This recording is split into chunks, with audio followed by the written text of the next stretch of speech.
Ambassador Danon, thanks for joining us. Tell us your reaction to the report by the UN Human Rights Council that came out on Monday.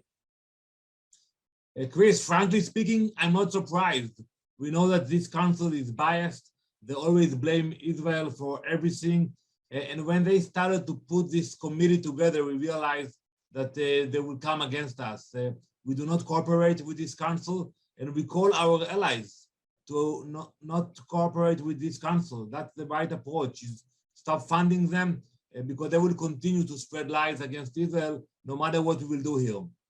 During your tenure there at the United Nations, did you have sort of interactions with the head of the this commission of inquiry, Ms. Pillay?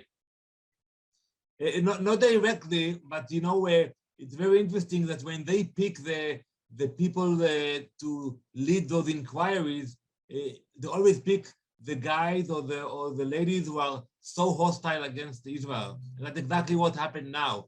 That's why we cannot cooperate with them, because when you look at their past declarations against Israel, it's outrageous. So that's a game. It all starts with the Palestinian Authority continuing to imply diplomatic terrorism against Israel.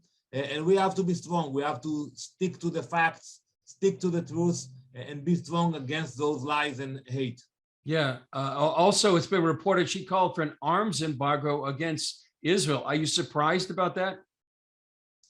She is so radical, and the fact that she gets the legitimacy of a UN organ, it is outrageous. When I spoke with the Secretary General, he always told me, Danny, it's not us, it's not here at the UN, it's in Geneva.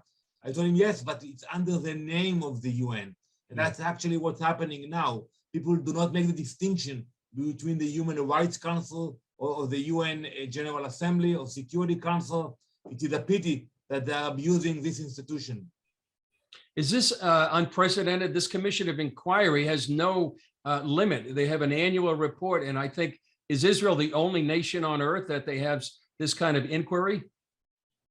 I'm not familiar with any dispute elsewhere that they are acting the same way, but it speaks about what I just told you, that they want to deal with Israel no matter what. Basically, even if we achieve peace, and we are very proud of the peace treaties we signed, and I was very involved about those treaties. And in my latest book, In the Lion's Den, I write about my involvement in the Abraham Accords.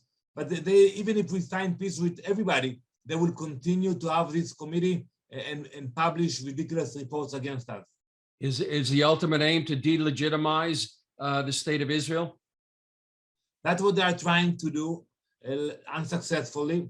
And I think, we saw that many countries voted against this report, but I think the US should consider pulling out from the Human Rights Council. They shouldn't fund this organization. When I was there together with Ambassador Nikki Haley, the US pulled out from the Human Rights Council. I think the US should reconsider its position. Yeah. On another subject, Ambassador Danon, the White House announced that President Biden will be visiting here in Israel and then going on to Saudi Arabia. Your thoughts about the upcoming trip? Well, we welcome every visit of any US president. We are honored to host President Biden in Israel, but we are worried because what we heard that there are some political maneuvers around this visit, trying to actually recognize the Palestinian presence in East Jerusalem, something that never happened during a presidential visit. Usually presidents came to Jerusalem and then they went to Ramallah to visit the leader of the Palestinian Authority. But I think it will be a grave mistake if some radical elements around the president will try to drag him to a political dispute with Israel by visiting Palestinian institutions in East Jerusalem. We understand that the United States, the State Department, now has separate lines of communication between Israel and the Palestinians, something that the Trump administration eliminated. Are you concerned about these two channels of communication within the United States State Department? Jerusalem is our united capital. The US Congress voted about it many years ago. A few years ago, President Trump moved its embassy from Tel Aviv to Jerusalem. So you cannot play games. I think it's symbolic. I think the sooner the Palestinians will realize that Jerusalem will stay united forever, the better it will be for them. It is a reality check for them. So let's move on and deal with the other issues that are on the table. Do you think this could be giving the Palestinian Authority false hopes about division of Jerusalem? Absolutely. You know, once they start to feel or to realize that maybe there will be an opening, they will use it. And I think it will not benefit anyone in the region. I think once the US moved its embassy, you know, it's a done deal. We saw other countries, and I was involved on the moving of 2 other embassies, Guatemala and Honduras, also to Jerusalem. So I think it's not supporting the Palestinian cause as well. And one final question, Ambassador Danon. After President Biden comes here to Israel, he'll be on his way to Saudi Arabia. How would you analyze these the geopolitics behind his visit there to Saudi Arabia? I think it will be also a very interesting visit, important one.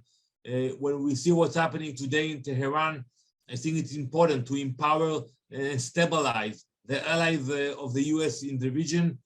So we welcome this visit, and I think the fact that President Biden will fly directly from Tel Aviv to Saudi Arabia, it's symbolic, and hopefully very soon we will have direct flights of Israeli airlines flying from Israel to Saudi Arabia.